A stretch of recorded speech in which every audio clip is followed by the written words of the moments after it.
As I'm looking to buy more gold in 2022, I went shopping today and found that these two identical fractional gold coins, one was more than $50 more than the other. So this is a curious case where buying gold directly from the US Mint does not result in the best price. Stick around and I'll explain. Welcome to Silver Heist. Thank you to our returning subscribers and guests. We are a channel that likes to hold physical gold and silver. To support my creation, please subscribe. I have some stacking goals in 2022 that involves buying a fractional gold coin each month. So I was a little shocked when I went shopping and I found that one of these identical coins was selling for $218 at one site, while another online dealer was selling this same coin for $271, over a $50 difference.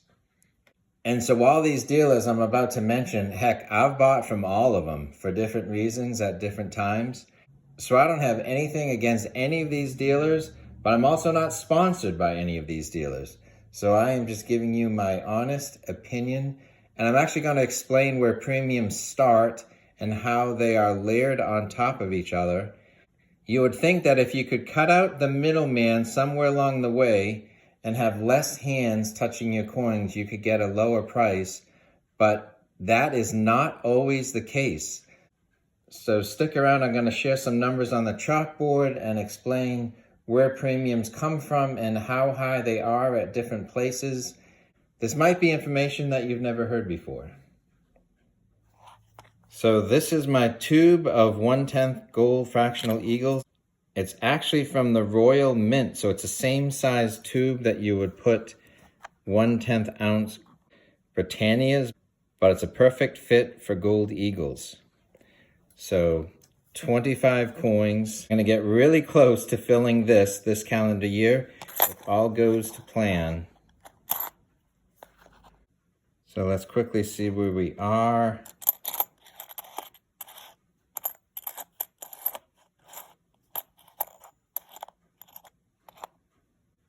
So there's 9, 10, 11.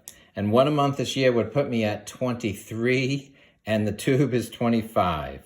So certainly if I want to buy one every month, there's no way I'm paying $270 when if I just dig a little deeper, I can get something in the $218 or even lower range.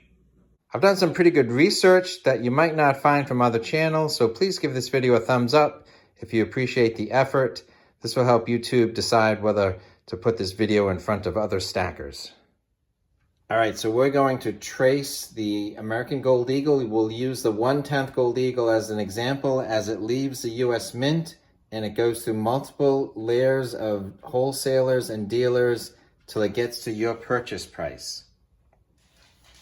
Okay, so the first thing to understand is that the US Mint has these firms that are identified as authorized purchasers. They've been pre-screened by the Mint. They need to meet certain requirements. They have to buy a certain amount of gold or silver eagles in order to qualify, as well as meet a whole lot of other requirements. So there are 10 in the US. So some of these names you or I may or may not recognize. There's A-Mark Precious Metals, APMEX, Coins and Things, Dylan Gage of Dallas, Fidelitrade, Jack Hunt Coin Broker, Manfred Tordella and Brooks Incorporated, Scotiabank, StoneX Bullion, the Gold Center, and 2 in Europe and 1 in Japan in the Far East. So when these guys are buying monster box from the US Mint, the minimums may be multiple monster boxes. They pay a certain price. So let's take a look at the prices that they pay coming out of the Mint. All right, so I searched on the US Mint website and I found that the Silver Eagle comes with a $2.35 premium as it comes out of the US Mint to its first level of dealers, the authorized purchasers. So right out of the gate with spot price where it is today, that's a 10% premium as it leaves the Mint. But the gold coins, instead of a dollar figure over the spot price, they're a percentage above the spot price. The 1 ounce gold comes with a 3% premium straight from the US Mint, The half ounce has a 5% premium, the quarter ounce a 7%, and the 1/10 ounce gold has a 9% premium as it leaves the US Mint and it arrives at what they call the authorized purchaser, which is like a wholesaler. But a wholesaler is different than a dealer. Wholesaler is kind of like the dealer to the dealer. So with the spot price of gold at $1,833 at the time of the planning of this video, a 1/10 ounce gold eagle leaving the mint to its first layer of distribution, you tack on 9%, and that is a price of $200 as it leaves the mint. So these authorized purchasers, some of them sell directly to the public, like APMEX. Some of these other ones, I'm not familiar with their names. I don't think they sell directly to the public. What this layer is more known as is as a wholesaler.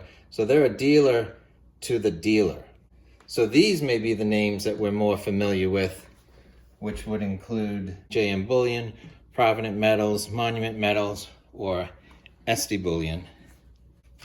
So far we're looking at JM Bullion 269, APMEX 271, Provident also 269.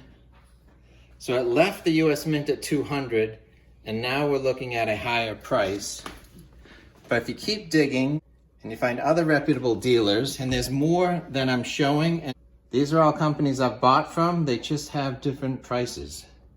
All right, so Monument Metals and SD Bullion, I found prices of 217 or 222. I don't know where these dealers or other dealers buy their coins from, but it is interesting to see that the coin comes out of the mint at $200 to the first layer of dealers. So APMEX is one of these select groups. It's closest to the mint purchase price of $200, yet they're selling it for $271. Yet Monument Metals and SD Bullion does not appear to be any of these names. I don't think any of these names are like the hidden parent company to these guys. So they're able to sell it at $217 or $222. But something that you might not know is that JM Bullion and Provident are owned by A-Mark. So both of these companies are wholly owned companies of A-Mark. So A-Mark gets it directly from the mint. They distribute it through their sister companies, and their prices are higher than companies that apparently that are not part of the first layer. These two dealers have amongst the lowest prices, and these other dealers that are actually part of the authorized purchaser program closest to the mint have some of the highest prices. You would think that if you could cut out the middleman and sell directly to the public, you could get a lower price. But there's something else going on, and that's just frankly market power. So they're just bigger, they have a great reputation, they have better inventory, they have other products that you can buy at the same time. So there's something about these companies that people just like.